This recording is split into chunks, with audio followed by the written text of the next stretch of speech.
Sai Ram.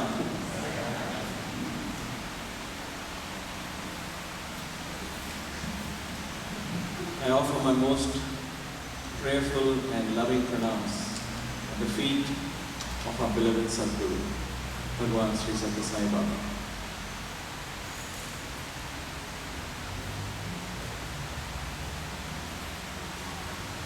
It was one afternoon and the college had just closed for the summer vacation. All the students had gone, at least most of them, had gone back to their homes. Some of us decided, as always, to stay back because we had grown with the building. As Brother Abhi said, we were grown with the building, so we were there all the time. We considered we had so many responsibilities, so many things to do, prepare the hostel and the dorms for the next semester. And so we usually stayed back. But that afternoon was to be different. Baba called us in. He came out for darshan. He said, "Oh, only 5 or 7 boys. Come on. Why aren't you gone home?" And we just smiled at Baba and we just said, "Swami, we want to be here. We have a lot of work to do." "What work you have to do? You just want to be here because Baba is here." And so we smiled. And then he said, "Come." And we went and sat at Bhagwan's feet. And that afternoon is an afternoon that changed my life. Because I want to share a message that Bhagwan passed on to us. He said, "You all have to go home. There is, I have to paint the hostel, I have to paint the college, I don't want anyone here. Everybody has to go." And we said, "No, Swami." And he said, "No, you have to go." And he took out his little envelope, dug out pocket money, if you will, and gave each person some money. He said, "Go buy your tickets and go home." He even gave us money to buy tickets to go home. Very sweet of Swami. And so finally we conceded. We knew Swami meant business, you know. And so we said, "Swami, will please give us namaskar, when do we come back?" And Swami said, "No, come back early. Just go for 3 weeks, that is fine." And all that. And then Swami started asking each boy, "Okay, so what are you going to do when you go home? What are you going to do when you go home? What are you going to do when you go home? Will all your old vasanas come back?" You know, Swami used to tell it in Telugu, "Pata vasana," you know. Will your old vasanas, all your old habits will come back, or are you going to be the changed, transformed person that you have been here in Bhagwan's Institute? So what are you going to do? So one boy said, "Baba, I'll go for the bhajans, I'll attend bhajans," and somebody said, "Swami, we'll go and speak at our science center," and somebody said, "I'll go and talk about Swami at our science center, we'll share our lives, what we are doing here and there." So everybody had something or the other to say. And Swami took a deep pause, he sighed, and he said, "I will tell you a small story. Let me tell you a small story." This was the story Swami said, told us that afternoon. A group of villagers from Puttaparthi, Swami says, are going to the nearby village, Kottacheru, and they go all the way to attend a Burrakatha, a traditional Telugu folk entertainment that happens in the village. So they just put a small shed, I guess, and then they have music, and that's their villagers' way of lining, I guess, right? So Swami said a group of villagers from this village went to that village, and they attended this Burrakatha. They had a good time, and they started coming back. But it was Amavasa, the night of complete darkness, so they lost their way. They didn't know where to go, how to come back to their village. And as they were confused and trying to know whether to go this way or that way, they heard dogs barking at a distance. And somebody in the group said, "Wait a minute, those are our dogs. The dogs are barking from there, let's go in that direction." And somebody else said from the group, "Wait a minute, that doesn't sound like dogs. You see the howling also? Who knows what it is? Are you sure they are dogs? How do you know if that is dogs from our village? We don't want to go on all the way there and find that we were going in the wrong direction all the time. And so there was confusion, lack of unity. Somebody said this is the way, somebody said that is not the way, this is the way, and everybody was fighting in that darkness. And then Bhagavan said, but they continued going. What to do? They were confused, they were going. As they were going, they saw a street lamp. They saw a street lamp. And under the street lamp, they saw two roads parting. And they knew which road to take to go to their village. Swami paused after the story. He looked at us. He said, how did they know where to go? Swami, it was a street lamp. Yes, it was a street lamp. Did the street lamp tell them where to go? No, Swami. Did the street lamp go to centers and give speeches? No, Swami. Did the street lamp sing bhajans, inspire people? No, Swami. What did the street lamp do? He kept quiet. He said the street lamp simply did its duty. Its duty was to shed light. And in that light, people found their path. And most beautifully, he said, I want you to be street lamps, not street dogs.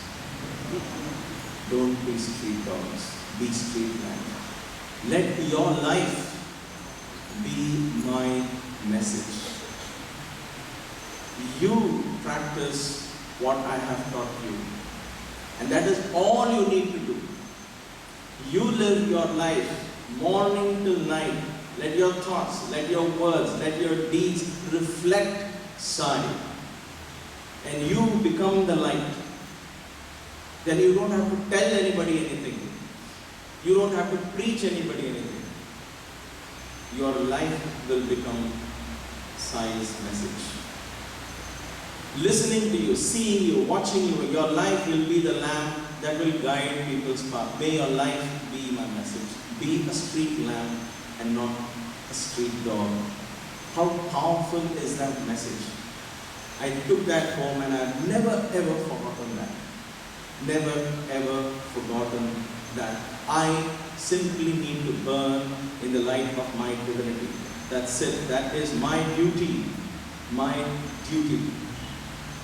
The last D that I wanted to share today was this word, duty. I began talking about discipline in Mahamal Singh on Eashwaramma Day. And then we spoke about determination, and all these were the D's, the words that I described this avatar with. For me, these are the words, this is my Ashtotram that makes sense to me, that how I can apply it. And these qualities, I feel, I know, are slowly becoming part of me. What are these qualities? The quality of discipline, we talked about it. The quality of determination that I saw in Bhagavan, we talked about it. The quality of discrimination, we talked about it. The quality of devotion, unconditional devotion that he had to his mission and to his devotees. The quality of detachment. A sense of freedom that Swami had was so unique that in spite of meeting hundreds of people, listening to their problems day in and day out and day in and day out, and going back to a little room with no windows and no entertainment, no DVR recorded shows, but going back to the same old letters that he picked up from his devotees, only to read them again. Somebody asked him, what does Baba do in his room? He reads letters. That was his only time pass. The only thing he did was pick up one mail after the other, one letter after the other. There was tons of them. He would read each one, as much as he could from morning to night. And the next day's mail come, he would know the previous day's mail. That is all he did. And in between he will look up and say, okay, what was it? What he'll be listening to the ashram people, they will come and talk to him and he will give them some advice. And he will say, okay, tomorrow I'll come and see this, that, but all the time in between. And somebody will be talking something and they'll keep quiet. Why? Because they'll suddenly see Swami completely immersed in that mail. So So they'll wait. Huh, what? He was so engrossed in his devotees. But yet, in spite of all that, there was a sense of detachment. The final D I saw was the sense of beauty. These 6 Ds, in all this 9 days that we have spent, 9 very wonderful days. I don't know about you, but for me and Maya, this has been a life-changing experience. Because nowhere in any retreat so far have we worked non-stop, brother Faiz. We enjoyed every moment of every day, spreading His glory. 9 beautiful days. In these 9 days, many of you have come for almost every satsang, and some of you have come for every satsang. So there is so much you have heard. There may be very little that you can retain at this point in time. But dear sisters and brothers, if you can take home these 6 words, write it on your wall, right? Make small chips, put it on your refrigerator. I don't know what you want to do. Look at it every day and ask, what does this word mean to me today? What does this word mean to me today? Come back to it again and again and allow the spirit of these words to become part of your life, because I saw the very same spirit in Swami's everyday life. Discipline, determination, discrimination, devotion, detachment, and duty. With Bhagwan not with us physically anymore, should be the last excuse, if any, for us not to stay motivated in the spiritual path. In fact, our main duty now is to reflect Bhagwan in our everyday lives. So many devotees tell me how many beautiful experiences, how Swami appeared before them, Swami came to them in their dreams, Swami cured them of this, Swami Vibhuti manifestation. You are seeing the cosmic form of Swami, which we never had a chance to see. So there may be a bit of envy in Brother Ravi's and my heart, and Maya's heart. That, oh my gosh, we saw the physical form of Swami, and vice versa. The other side of the hedge is always green. And you would say, why, you had such a great opportunity. I say, no, you had such a great opportunity. Guess what? We all had the greatest opportunity of being contemporaries of this beautiful incarnation of Satya Sai Baba. Our greatest duty is therefore to become the street lamp, to become divine, to become divine. I use the word become in this sentence very loosely. To be divine. I should be more accurate. To be divine. Be divine. Start being divine. I was so fond of this idea of being an instrument in Swami's hands, that it became a passion for me.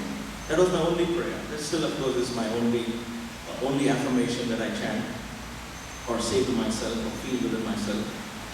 But when I first heard Swami tell this story, I said, I want to be the street lamp. I want to be the street lamp. How wonderful it would be because you can do that. Because I saw Swami giving so much love and light and joy and hope into people's life.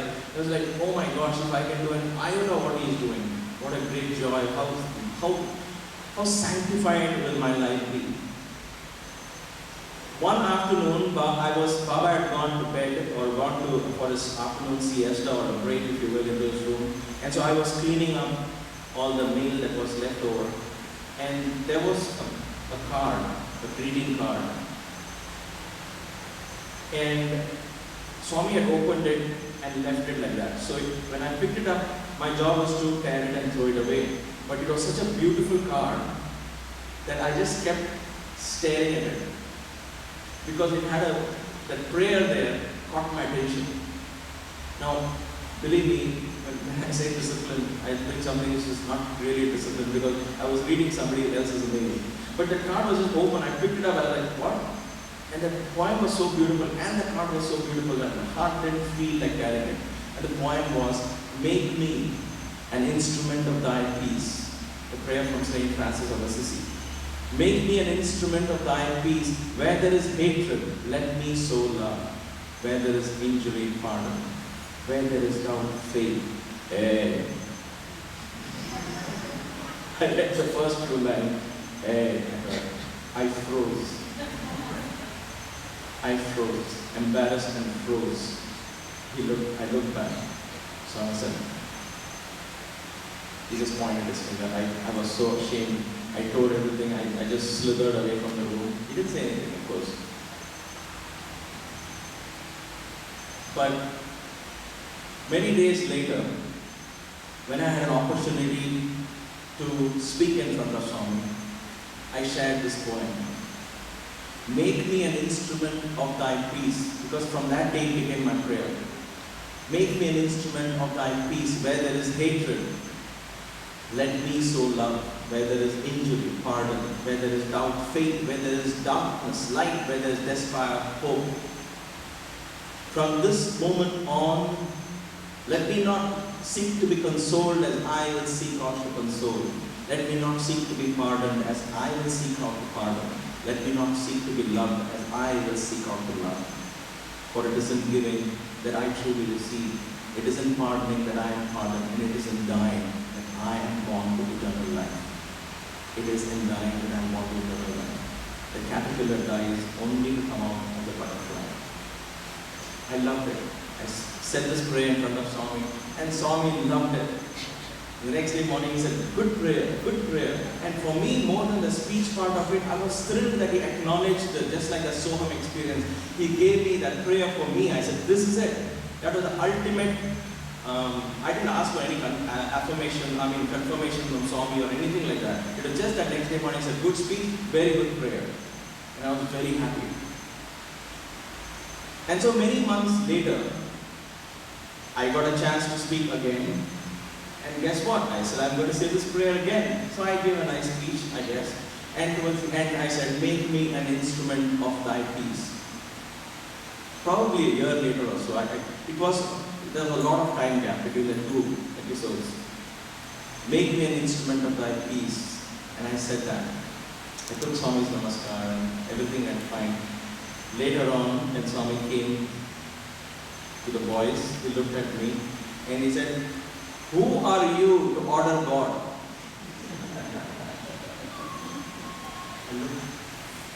And he said, what is this? Make me, make me. Who are you to tell what I should do? Who are you to tell God, make me? Request. May I? May I? And I looked at him. The books didn't say may I. The book said, make me an instrument of that. It still does. If you go to Google and say, make me an instrument, St. Francis of Assisi, it will make me an instrument. I looked at him, what, Swami? When you want something, you request. What make me? You know, when he says it in Telugu, it's just so beautiful. Who are you? And to make me on top. May I, Chakku? May I? Request. Humbly, Chakku. So I started practicing. May I be an instrument of thy peace. Where there is hatred, let me sow love. It made even more sense.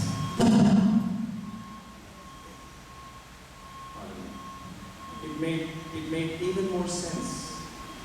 Because in the Sanskrit slokas, in the Upanishads, when we say Loka Samasta Sukhino Bhavantu, you and I in group, we are willing.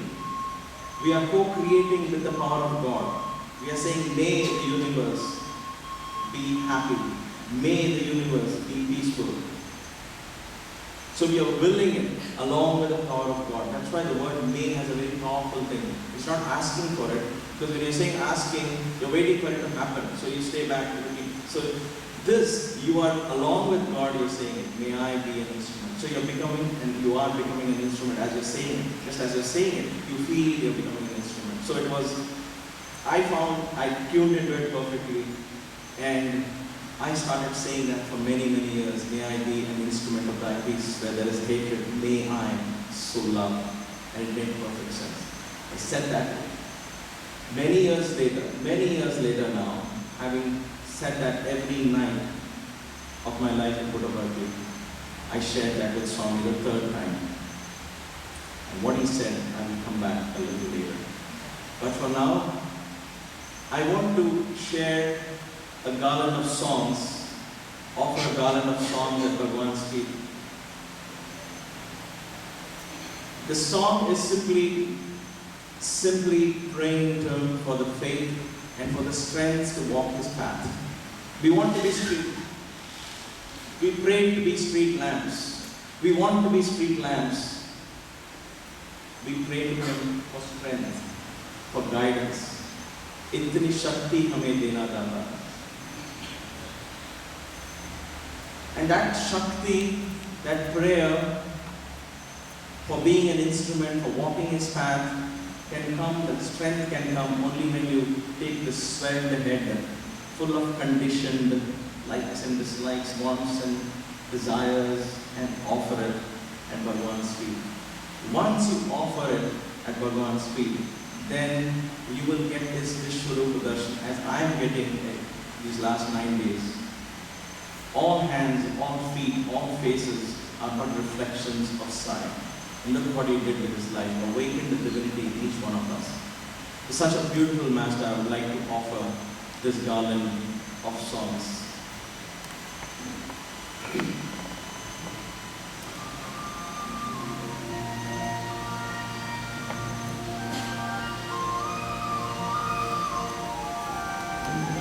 This is the Puttaparthi we remember.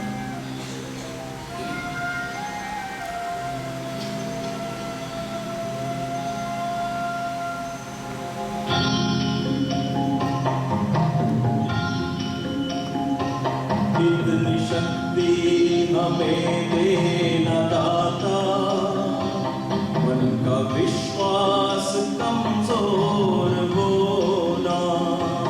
इतनी शक्ति हमें देना दाता, मन का विश्वास कमजोर होना। हम चले नेक रास्ते पे हमसे भूल कर भी कभी भूल होना। इतनी शक्ति हमें देना दाता, मन का विश्वास कमजोर होना। हम चले सारे रास्ते पे हमसे भूल कर भी कभी भूल होना। इतनी शक्ति हमें देना दाता, मन का विश्वास कमजोर होना।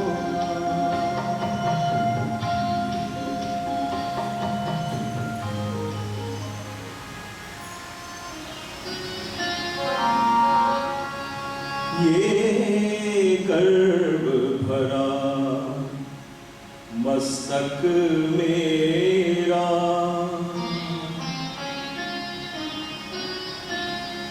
ये गर्व भरा मस्तक मेरा, प्रभु शरण धूल तक झुकने दे। अहंकार विकार भरे मन को नित नाम की माला जपने दे। ये गर्व भरा मस्तक मेरा, प्रभु चरण धूल तक झुकने दे। ये गर्व भरा मस्तक मेरा।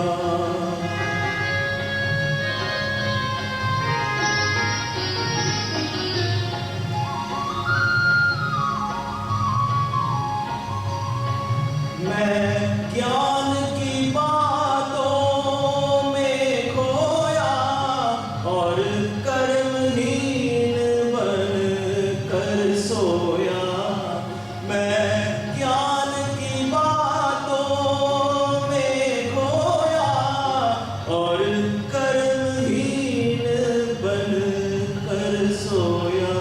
जब आँख खुली तो मन रोया, जग सोए है मुझको जगने दे। ये गर्व भरा मस्तक मेरा, प्रभु शरण दो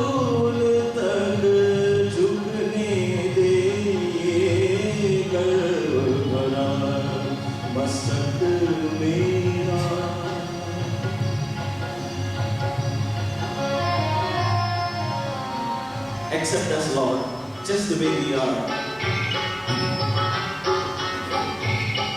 जैसे भी है अब के साई हम तो तेरे हैं, जैसे भी है अब के साई हम तो तेरे हैं, तेरे रंग में रंगे हमारे सांझ सवेरे हैं बाबा, हम तो तेरे हैं, जैसे भी है अब हे साई हम तो तेरे हैं।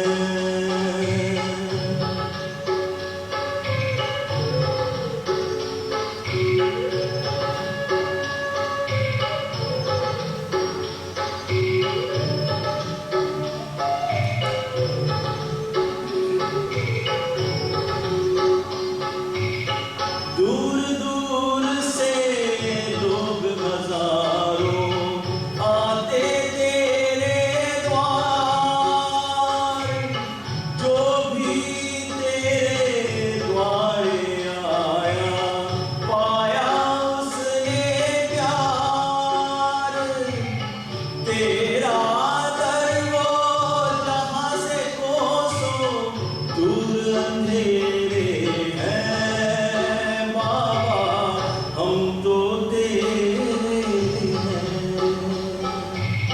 जैसे भी अब के साई हम तो तेरे हैं।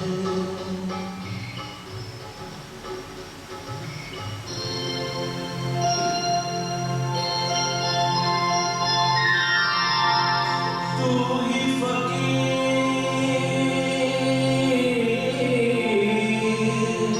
तू ही है राजा, तू ही है साई, तू ही है बाबा।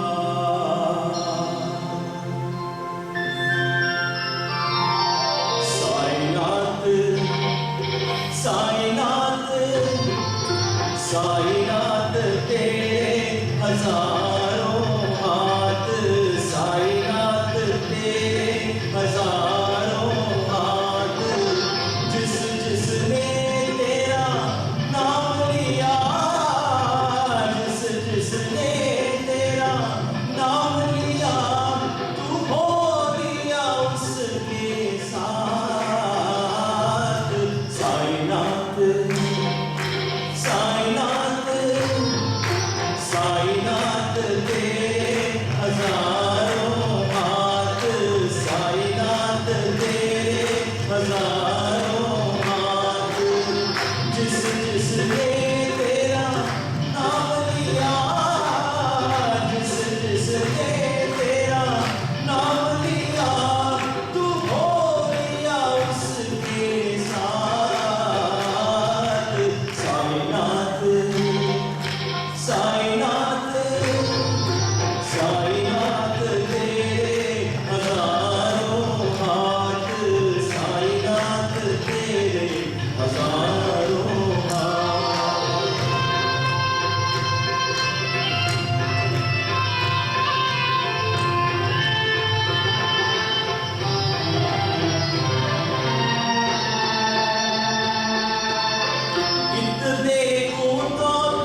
Finally, I would like to offer this Kavali at Bhagwan's feet.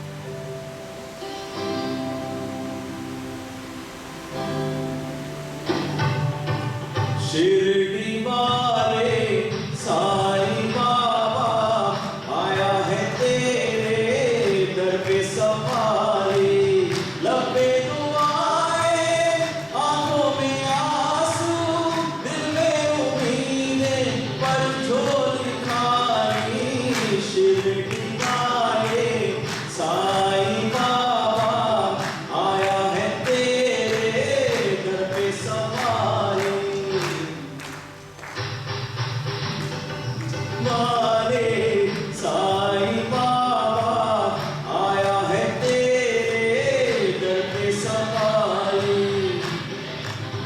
ओ बाबा शिरडी वाले साईं बाबा आया है तेरे दर पे सवारी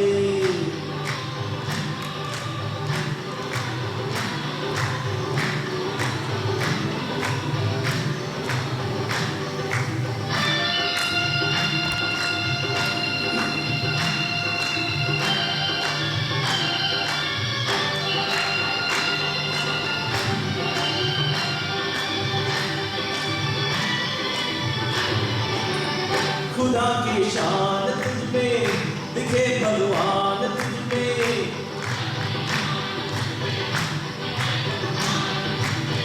तुझे सब मानते हैं तेरा घर जानते हैं चले आते हैं दौड़े जो कुछ किस्मत है तोड़े तू हर राही की मंजिल तू हर कश्ती का साहिल जिसे सबने निकाला उसे तूने संभाला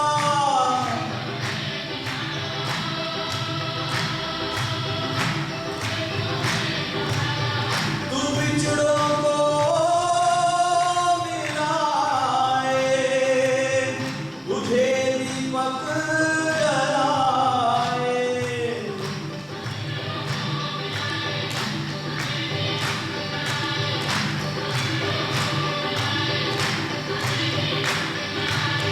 ये गम की रातें हैं काली इनको बना देगी दौड़ दीवानी शिरडी वाले साईं बाबा आया है तेरे दर पे सवारी लबे दुआएं आंखों में आंसू दिल में उम्मीदें पर झोली खाली शिरडी वाले बाबा आया है तेरे दर पे सवारी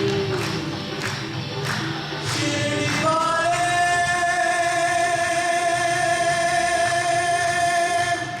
Sai Baba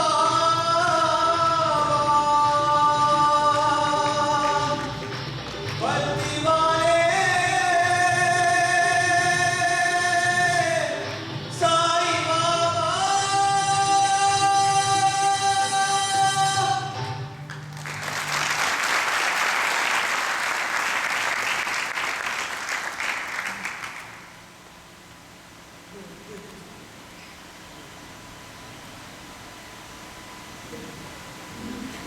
No amount of singing, no amount of praising this divine master will ever fill your heart.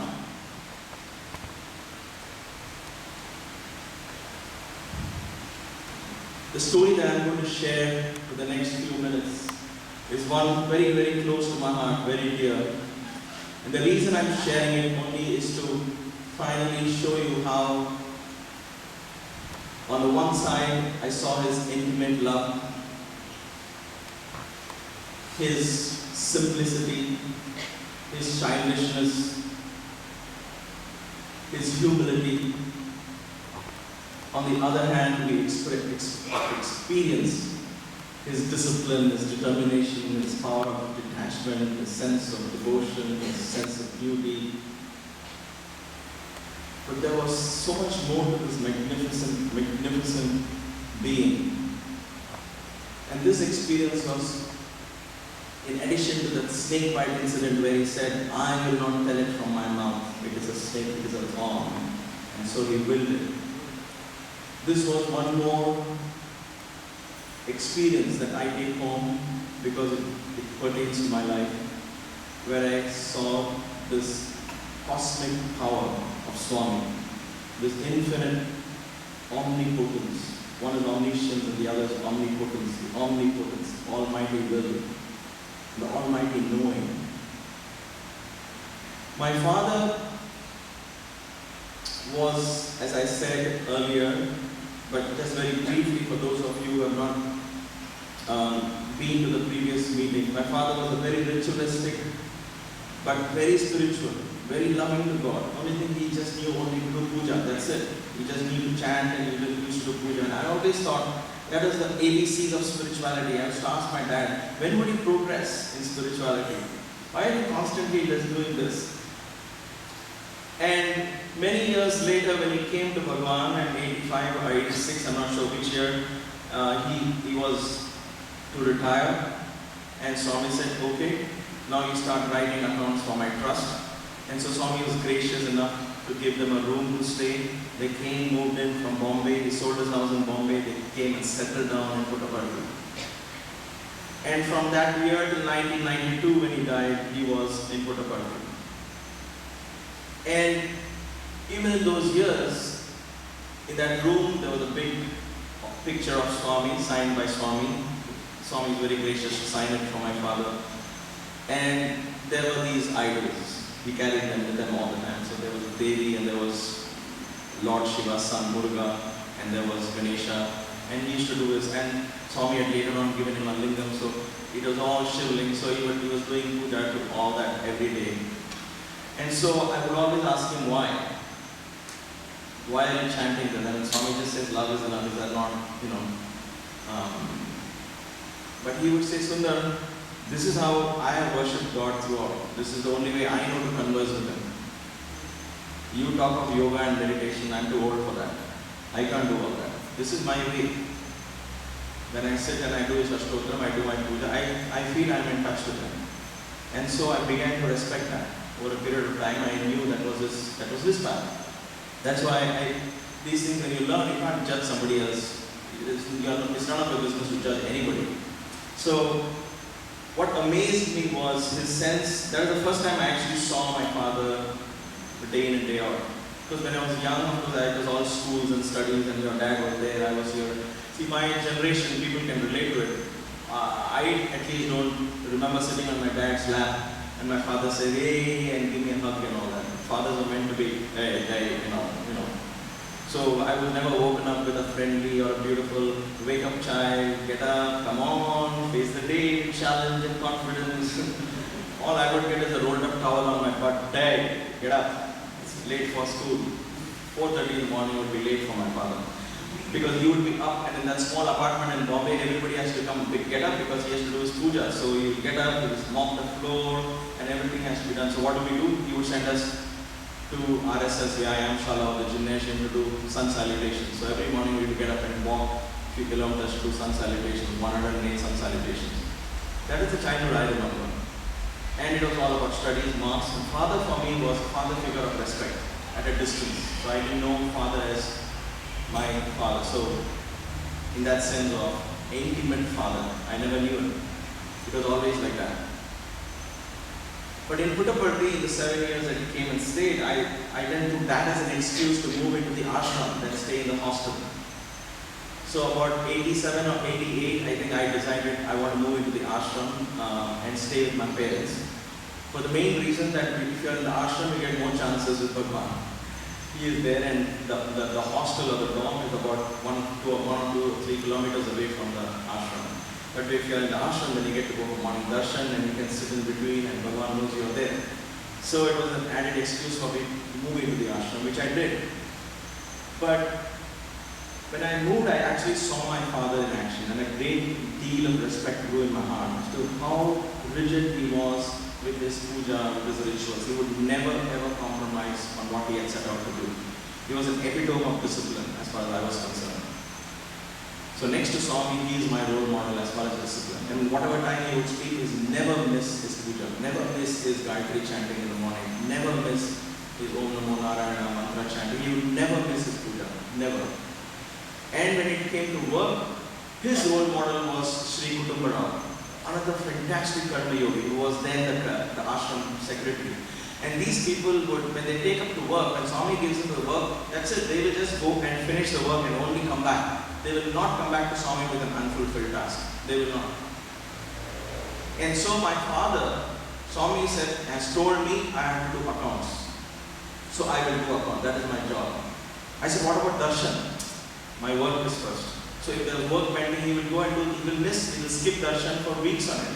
But he said, this is my work. This is all I do. He might just come out of the ashram offices, and from very far out, to those days the Kulban hall was not there. So from very far out, he'll have a glimpse of Swami, go quickly back and he'll be working. In fact, when it came for interviews, Bhagavan would come and tell me, or my mother call your father for interview, or tell my mother, call your husband, tomorrow I want to talk. Everybody is coming to my darshan, I have to wait for his darshan. Just jokingly, Swami would mention. But I saw the intensity of his work, of his seva, that he took it upon himself. Swami is giving me central trust. I was very proud of it. Very, very serious about his work. He had one desire. The only desire for Swami. The only desire, at least he voiced out more than once. He said, when I die, I want to die here in Prashant Nilayam. I want to die in Chitravati. My ashes should go to Chitravati. And as part of being a South Indian Brahmin, it's a belief that you honor a body, especially a human body, when it dies. You don't ignore it. So there were many, many orphans, many old people who have stayed there for years, and they would die in the ashram. So my father and a few other old devotees, they would take it upon themselves to honor these bodies. They would bathe them, they would put flowers on them, do the chanting, take the bodies to Chitravati, cremate the bodies, make sure all the final rites are performed. So for my father, that was a very important thing to do. And he felt a great deal of satisfaction for him to do this. And so his desire was, when I die, I have to die in Prashant Nilayam. And always in my heart, I said, my God, I hope that comes true. Because I saw him so dedicated, so devoted. I said, but here's the thing. And my mother says, even I want to die in Prashant Nilayam. And then my father tells my mother, see, when I die, you don't cry, you chant Gayatri into my ear. And my mother says, you do the same thing too. And I'm sitting and saying, you guys don't have anything better to talk. I mean, this is what your normal conversation is. If I do get married, will I be talking like this? But that was how they viewed it. They were extremely spiritual. Very. My mother is still, she's 80 years now. And she's completely immersed in the idea of Namasmarana and Bhakti, which has always been part of her life. So my father would say this, and it was all, everything was going fine. 1992, April, he asked me about Maya, and I said, we'll see what Swami says. He said, my blessings are there, but when I come back, he was planning to go on April 1st, he blessed us, but he was planning to go to Bhopal, where my sisters are. Where Puttaparthi is and where Bhopal. Bhopal is in Madhya Pradesh, way up north in India. And so he wanted to go and spend the summer with, and Swami would send him every summer up there, go spend with their children. It's too hot in Prashant Nilayam. And so he said, I have to go and spend the summer there, so I will, when I come back in June, I will talk to Baba about your wedding. I said, yeah, we'll see about that. Those are the last few conversations I remember having with my father. And on April 9th, he left for Bhopal. Now before I come to that, I have to point out how I always, if I had a complaint, it was a complaint that I was not close to my dad. And so certain circumstances and Swami did it in such a way that from 1990 to 1992, I left the college and he put me on the Central Trust to work directly under my father. Me and there was another brother called Kumar, B. Kumar. He said, you both learn accounts of Central Trust, you learn from Iyer's father. So I was there with him every day in and out, literally sitting in the ashram office, going for darshan but coming back throughout. So I had the maximum time with my dad, everything I thought I had missed many years. I got to see him, understood him, had conversations with him. And so it was a very, very nice experience. And I didn't realize that, there was a purpose for it, that he's going to pass away in 1992 in 2 years. But everything that happens always is for a reason. In January of 1992, Swami was in Bombay and he sent word to Colonel Joga Rao, asked Dandapani to go for a medical checkup and tell him to take care of his health.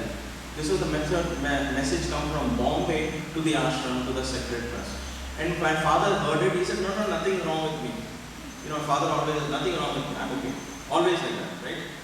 I got his genes also with me, I do the same thing. But always, nothing wrong with me, I'm okay. I know what is wrong. So when Swami sent this word, he said the same thing, nothing is wrong with me. But then the ashram secretary said, see, you have to take medical checkup. Swami asked me, I have not just conveyed you, I will drag you to the hospital, make sure your blood is tested and you're okay. So they made him go through some tests, whatever that was available there. And they advised him that his heart is a little weak, he has to be careful, his sugar was always high, and he had high blood pressure. They said, your heart is of irregular beat, he has to be careful. He said, yeah, Swami will take care of everything. And then he continued. April 9th, he left, he went to Vrindavan.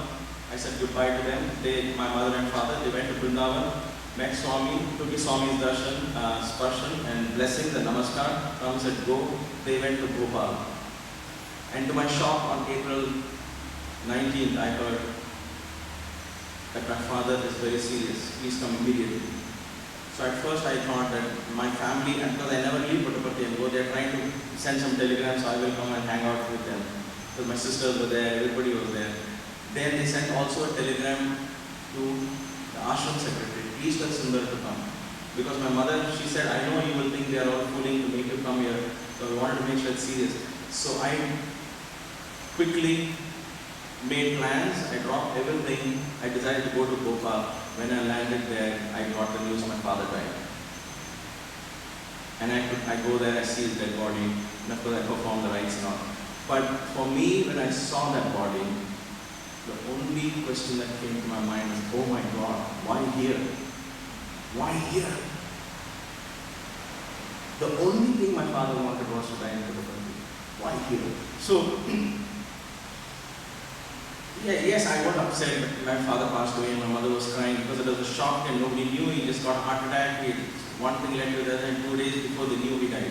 So, and my mother crying, she told me, your father, his father saw like this and he indicated to me to make him sit up, and he sat and he told me like this. So I started whispering Gayatri and Sai Gayatri and he fell on my shoulders. I was like, wow. But that didn't appease me at all. I went back to the anger mode which I had when years ago I sat with that letter to Swami before I joined this college.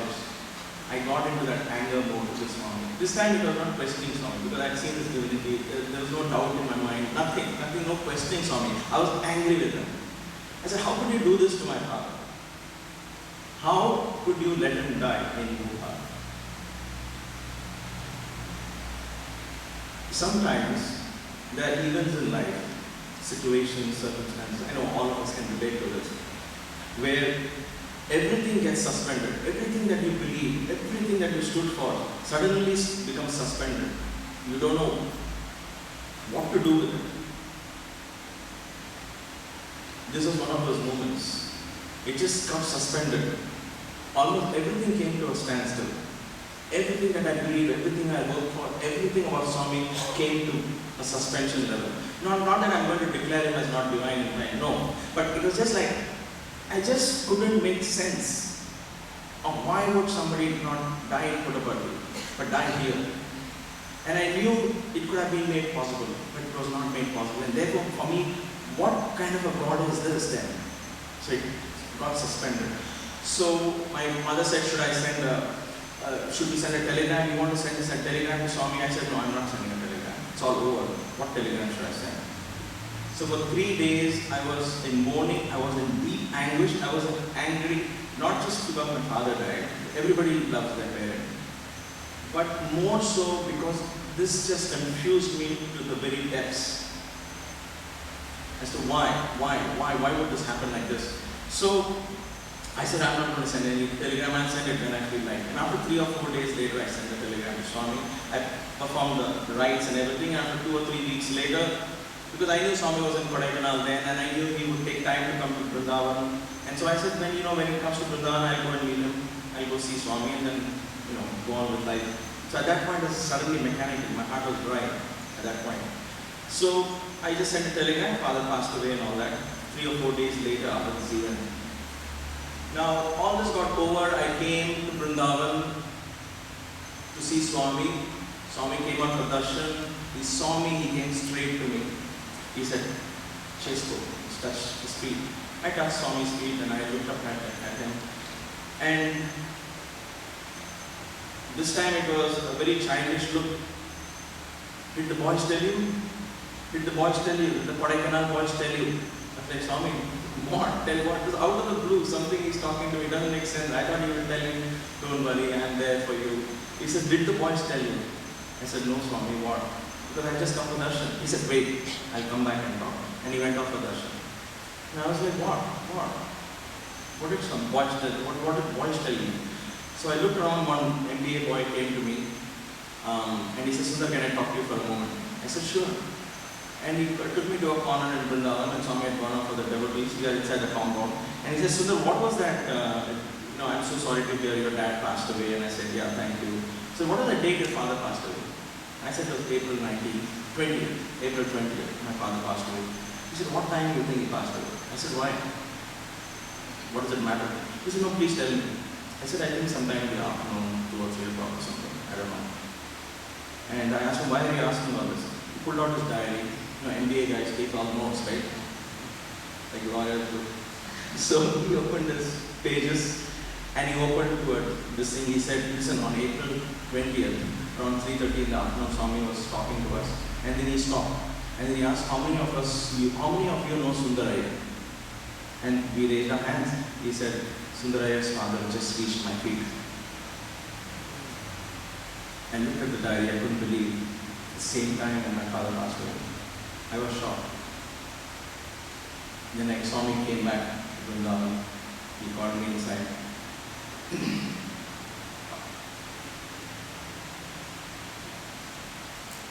The Trai Vrindavan has, I don't know, pictures are not here. It's a hall and there's a chula. I walk in. He's sitting and he's swinging the chula back and forth. The reason why I get emotional is that darshan I got. He's swinging his own chula like somebody in the Leela, right? So he's swinging his chula nicely and I'm walking in. And as he's swinging, he's saying, your father reached my feet, you wanted him to go to Chitravati? He has reached my feet. And you wanted him to go to Chitravati. I have given him my feet. You know why? Because he served me. Because he served me. I can never forget those words from Swami. He repeated the same words to my mother. He said, this is what I give to people who serve me. My feet. To me, when Swami said about my feet, and he's swinging the chula, like, when a child is very excited, he'll be like, Dad, I want to do this, Dad, I want to do this, Dad. You're so excited because you can't contain that excitement. It was almost as if this powerful being can't contain that power as he's saying.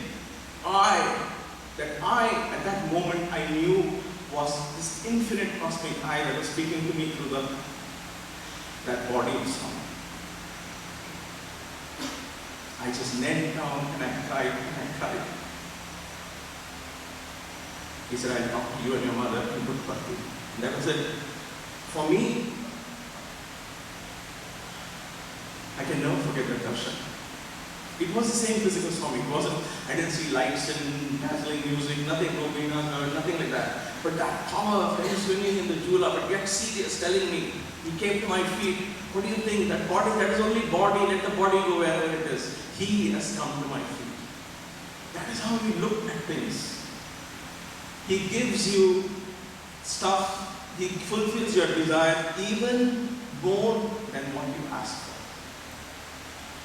What was my father's desire? And look at what was fulfilled for him. My dear sisters and brothers, I would like to end this 9 days with a beautiful composition. It is popularly called the Song of Liberation. When Adi Shankara was 12 years old, he was a small child, he was very acting too smart. He said, I know everything. I know this, I am that, I am principal. And so the mother thought this kid needs some discipline. This is too much. I don't know where he's picking up all these ideas from. So the mother said, I will take you to the Guru. And so she led this child to Govind Bhagavad Pada, who was the Guru in that town. And she said, Guru, please teach this child some manners. He's becoming insolent. He thinks he knows everything. And the Guru looks at this 12-year-old and says, what do you know that I have to take time to teach you? What do you know? And Adi Shankara, this little child, touches his feet, sits down, and sings the 6 verses, which is popularly known as Nirvana Shatakam. Nirvana, liberation. Shatakam, 6 verses. The 6 verses of liberation. This is truly in keeping with the Iyer principle. We started with the Iyer principle, we end with the Iyer principle because everything about Swami is enclosed. It begins with I am and ends with I am. Period. Ultimate realization that you are the street lamp, you are the divine being, and you have to allow divinity to shine through you. That is our highest duty in life. I said this incident in Pajé and I'll quickly just refer to that because we are running out of time. When I was sitting with Swami along with another person that evening and Swami was going after one letter after the other. That evening he didn't speak a single word. And when he got up, as he was going to his bedroom at night, he was muttering to himself. And this is what he said, I have read so many letters today. Not one letter of thanks. All letters, problems. He's talking to himself, okay? He's not talking to us. He's talking to something in Telugu to himself and doing all this and walking. It's a very small room, so he's going slowly and we are kneeling and going behind him. Because we want a namaskar just before going. He goes to bed. We didn't get it. And so we are following, I'm listening to this. What has happened to Swami? Because he didn't talk for 2 hours to anybody. He's walking, he said so many letters, so many problems. I mean, everybody has problems. Everybody wants to take from me. Nobody wants to give me. There was no thank you. And then he said, I have landed and I'm standing on the edge of my plane. I'm telling people, come into my plane. Come into my plane. And that is the time he's pointing to us. But everybody is doing bhajans, to projects, to seva. Nobody's coming to my plane. Nobody is coming to my plane. When I leave, I may not even have 5 people.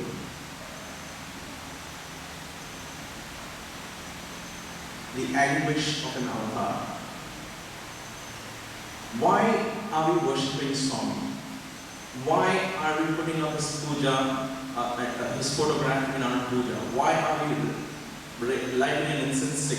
Why do we sit and pray to him? Why? We need to ask ourselves why. Because we want something for him. If he has come to liberate us from this bondage, if he has come to awaken us from this sleep, why are we dragging him into our sleep? Are we dragging? I don't know. Each one of us has to ask this question. I have known Swami for so long. What do I do? What is it that he wants of me? How can I go get into his plane? How can I be that one of the 5 people who can be on his plane? We need to ask that question. But once plane is everyday's life, every second he gives you a choice to take off into the highest truth and view life from there and allow your thoughts, words and deeds reflect your highest wisdom, or you choose to be down there saying, you help me fix my problem, you do this, you do that. It's our choice. We need to take that moment, think about it, sleep over it. This song to me encapsulates Swami's entire teachings. So for the next few moments, this is my request to you. Forget whether you know yoga, you don't know yoga. Forget whether you are in the karma yoga path or the bhakti yoga path. Forget whether you are in the jnana yoga. Forget whether you are a beginner in spirituality or an advanced adept in spirituality. Forget that you know Swami for 15 years. Forget you know him, you just came yesterday. Get rid of all that. Let us all together just sit inside his plane for a few moments. Just sit inside his plane, chanting, I am the Shiva am I. I am the Shiva am I.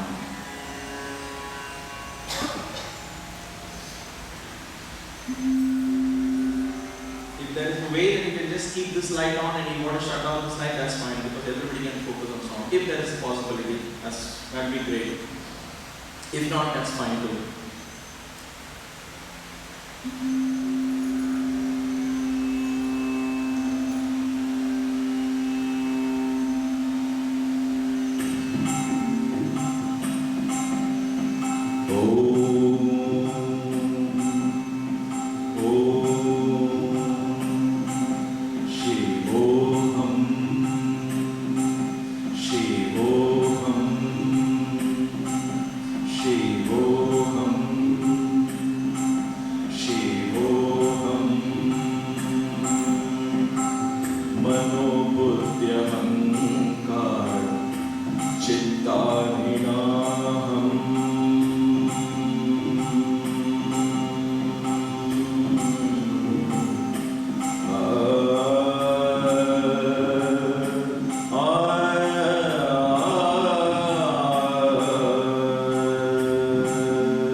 Neither the mighty ego nor the minute thought am I.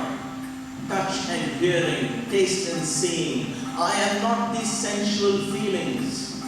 I am not the element of earth. I am not the elusive ether. Neither the fierce fire nor the wailing wind am I. I am truth, consciousness, divine bliss. I am the Shiva am I. I am the Shiva am I. I am the Shiva am I. Mano buddhya ahankara chitta ninaham na cha strotra jeve na cha grana netre na cha vyoma bhumir na tejo na vayu chidananda rupa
Neither the alien elements nor the astral sheets am I.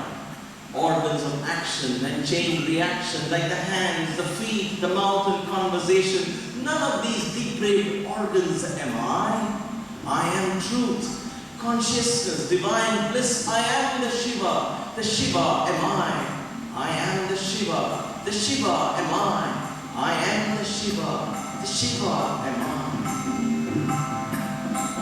Nacha prana sanghyo nave panchavayur nava saptadatur nava panchakosha nava panipanam nachopasnapayuh nava panipanam nachopasnapayuh chidananda Shivoham, Shivoham, Chidananda Rupa. Shivoham, Shivoham, Shivoham, Shivoham, Shivoham, Shivoham. Na me dvesha rago, na me lobhamo.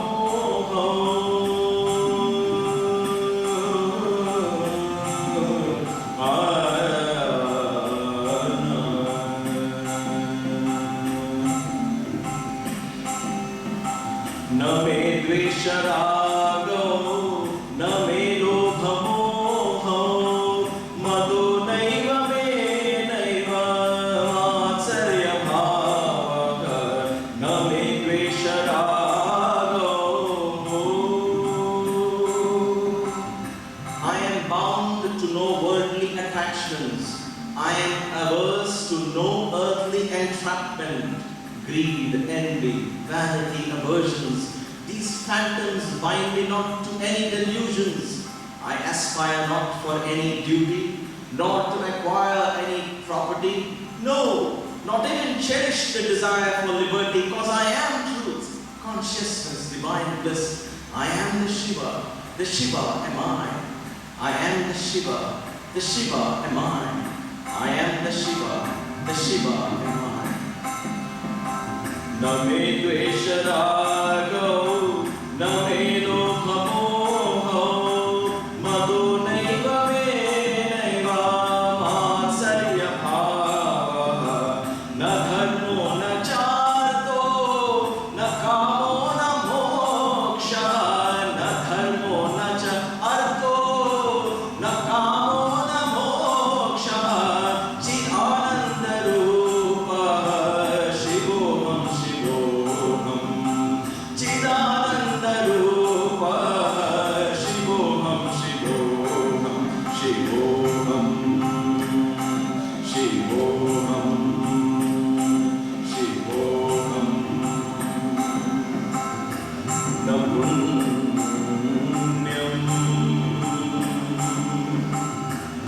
na papam, na saukyam, na dukham, na punyam.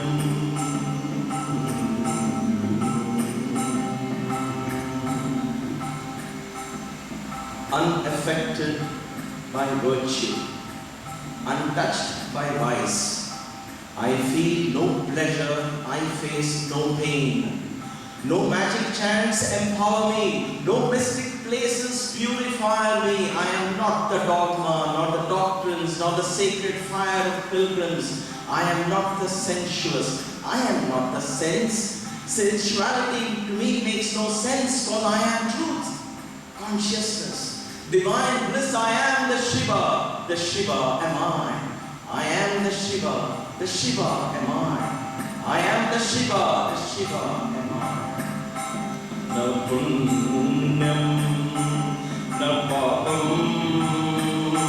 na saukyam, na dukkham, na mantro, na tirtam, na veda.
Frivolous doubts assail me never. Fear of death vanish forever. No pride of caste, no prejudice of creeds, no father or mother bore me by their deeds. I am no friend, I am no foe. Neither the guru or the taught am I. I am truth, consciousness, divine bliss. I am the Shiva am I. I am the Shiva am I. I am the Shiva am I. Na mrityu na shanka, na me jati veda, pita naiva me naiva, matascha janma, na bandhur na mitra, guru naiva shishya, na bandhur na mitra, guru naiva shishya, chidananda rupa, shivoham shivoham, chidananda rupa, shivoham shivoham, shivoham shivoham, shivoham shivoham, shivoham, shivoham, shivoham, shivoham, shivoham, shivoham, shivoham. Aham nirvikalpo nirakara rupa.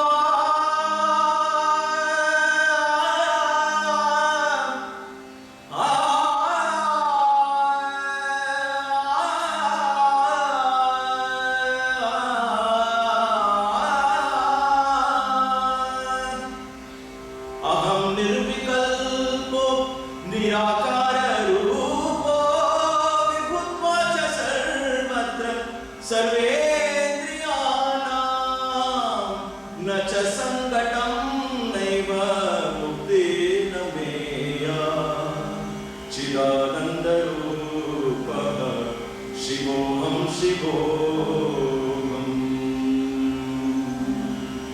chidananda rupa, shivoham shivoham, shivoham. Omniscient, omnipotent, omnipresent am I. The unfathomable, inscrutable Shiva am I. I am truth, consciousness, divine bliss. I am the Shiva am I. I am the Shiva am I. I am the Shiva am I. Bolo bolo sab mil bolo, Om Namah Shivaya.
finally, after many years,